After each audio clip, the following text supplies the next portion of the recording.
Ayxan Abbasovun bugün bir açıqlaması vardı. Daha doğrusu Kəpəzlə oyundan sonra bildirdi ki, hakimlərlə bağlı belə problemlər var. Sanki mətbuat və klublar da bir qədər şişirdir, şou yaradır. Əslində bu hissəsi ilə razılaşmıram. Hakimlər özü şou yaradır. Mətbuat olaraq biz də məcburuq ki, o şoudan danışaq. Klublar da məcburdur ki, o şouya etiraz etsinlər. Yəni bu normaldır. Yəni həm klubların, həm də bizim düşüncəmiz ondan ibarətdir ki, ədalət prinsipləri bərpa olunsun, şəffaflıq qorunsun. Mübarizəmiz bundan ibarətdir və hakimlərin şousuna son qoyulsun. Axı mən bildirib ki, çempionatın səviyyəsini qaldırırıqsa, biz hakimlərin də səviyyəsi qalxmalıdır. Mən razıyam. Necə? Elə mən necəsinə gəlməm. Ayxan müəllim bildirib ki, səbr edib hakimlərin daha çox təzyiq etmək üzərinə, bir qədər zaman verək düzəlməsinə, gənc hakimlər əslində nə Rəvanı gənc hakim sayıram, nə Əliyarı gənc hakim sayıram, nə İnqilab Məmmədov gənc hakim sayıram. Hər biri kifayət qədər təcrübəli hakimlərdə arasında bəzi gənc hakimlər ola bilər. Mənim dediyim nədir? Biz niyə hakimlərə dözməliyik? Biz niyə hakimlərə səbr etməliyik ki, səhv edə böyüsünlər, inkişaf etsinlər? Bu mövsüm üçün legioner limiti ləğv olundu. Niyə ləğv olundu, Ahmet? Yerli futbolçular dedilər, rəqabətdə tab gətirmir. Biz haqq etməyən futbolçunu niyə heyətdə oynatmalıyıq? Niyə biz dözməliyik o futbolçulara? Layiq deyilsə start heyətində olmağa. Mən də bir futbol camiasında olan kimi, bir jurnalist kimi, əgər biz limiti ləğv edib legionerlərlə çempionatın səviyyəsini qaldırmağa çalışırıqsa, Azərbaycanlıları qoyuruq bir kənara, deyəndə bəs o futbolçular səviyyəsini qaldırsın, harada inkişaf etsinlər. Təklif edirlər ki, getsin 1-ci liqada, 2-ci liqada, orada artırsınlar, orada oyun təcrübəsini qazansınlar, layiq olanda gəlib oynayarlar. Puxaçına, nə bilim, olsun Zubirinə, rəqabətdə qalib gəlib oynayarlar. Özüm də gəl razılaş ki, bugün hansısa bir Azərbaycanlı futbolçunun nə Puxaçla, nə Zubirlə rəqabət aparacaq potensialı yoxdur.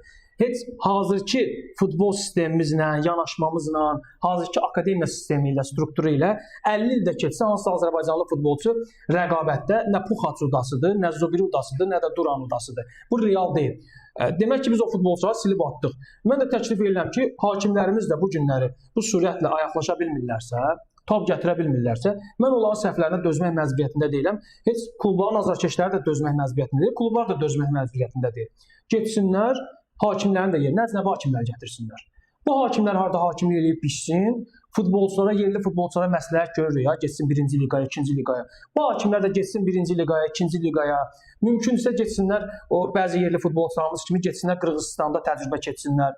Nə vaxt inkişaf eləyərlər, nə vaxt əcnəbi hakimlərlə rəqabətdə tab hazır olarlar, onda gələrlər çempionatımızda oyun idarə eləyərlər. Biz, yəni futbol sektorunda futbolçularımızın səviyyəsi hansı pillədədirsə, məhdçilərimizlə də bağlı onu deyə bilərik, azarkeşlərlə də bağlı onu deyə bilərik. Bugün bizim azarkeşləri biz Yunanistanlı azarkeşlərlə, Türkiyəli azarkeşlərlə müqayisə edə bilərik, Ahmet. Onda mən sənə bir sual verim. Azərbaycan futbolunda yaxşı olan bir şey denəm mənə. Yaxşı olan bir şey, məsələn, mən məhdçilərimizlə bağlı pozitiv çox şey deyə bilərəm ki, özlərini kifayət qədər inkişaf elətdirə bildilər. Bu da hardasa Qurban Qurbanovun açdığı cığırdan sonra hansı məhdçilər? Qurban Qurbanov olsun, nə bilim, Ayxan Abbasovun özü olsun, Samir Abbasovun özü hər nə qədər bir mənalı qəbul olunmasa da, mənə görə Samir Abbasov kifayət qədər yaxşı məhdçidir. Başqa sayacağımız adlar Rəşad Sadovun özü olsun.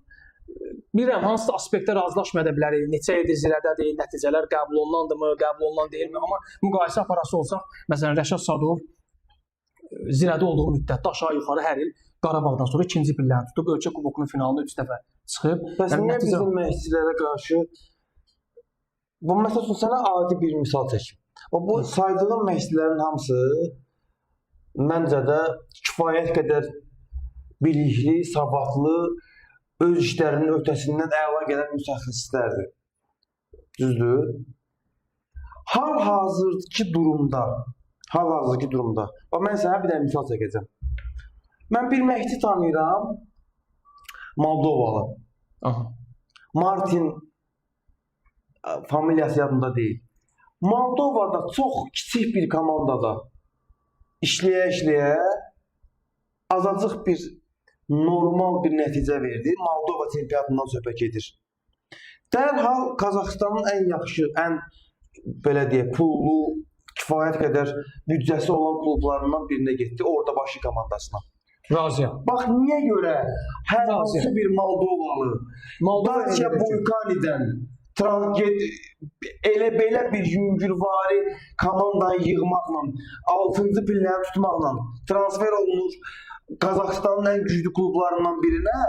Amma bu sən saydığın məşqçilərimizin heç birisi yəni ancaq öz yerimizdə fırlanır. Razıyam səndən Ahmet. Heç Moldovanı deməli, Litvalı Dambraskas inkişaf edib gəlib bu gün Azərbaycanda çıxış eləyir. Biz yerli futbolçularla bağlı çox üzərlərinə gedirik. Nə qədər ki yerli futbolçuların üzərinə gedəcəklər, mən də hakimlərimizin üzərinə gedəcəm, məşqçilərimizin üzərinə gedəcəm. Çünki bizim futbolun tək günahkar tərəfi yerli futbolçular deyil. Biz limiti ləğv edirik ki, yerli futbolçular getsin legioner həyatı yaşasın. Onda mən təklif edirəm ki, Premyer Liqada yerli məşqçilərlə bağlı limit qoysun. Yerlilər işləməsin, ancaq Azərbaycanlılar işləsin ki, yerli məşqçilərimiz bəlkə getdi legioner həyat yaşadı. Yaxşı, gedib ölkə xaricində karyera qurdular. Getsinlər, qursunlar, niyə qurmurlar? Yerli futbolçulardan çox tələb edirik də. Gedib tələbat deyirlər ki, yerli futbolçulara tələbat yoxdur. Getsin, Ayxan Abbasov, Qurbanov, Samir Abbasov, getsinlər ölkə xaricində baş məşqçi kimi çalışsınlar. Bunu iddia eləmək çox rahatdır, bunu tələb eləmək çox rahatdır. Bizim reallığımız var. Biz də o reallığı bilirik ki, asan deyil. Amma məşqçilərlə bağlı asan deyilsə,